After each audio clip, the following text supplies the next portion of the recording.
Mariam Rajavi rencontre une délégation de haut niveau de la résistance syrienne. La présidente élue de la résistance iranienne, Mariam Rajavi, a rencontré une délégation de responsables et de personnalités de l'opposition syrienne le 11 juin 2016.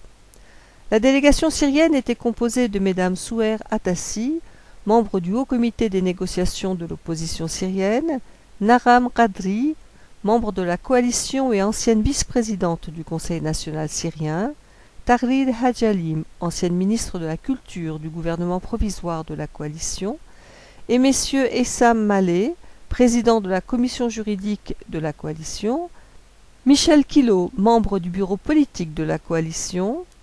Nasr Hariri, membre de la coalition et ancien secrétaire général de la coalition,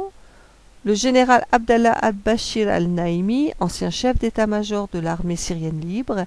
le général de brigade Mustafa Cheir, un membre fondateur de l'armée syrienne libre,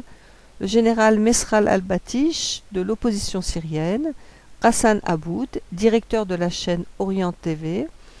et Ahmed Kamel, conseiller de presse du Haut Comité des négociations.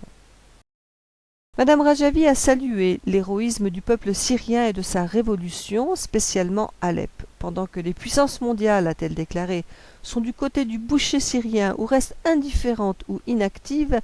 la 6e année de résistance des Syriens annonce la ferme victoire de ce peuple et de sa révolution.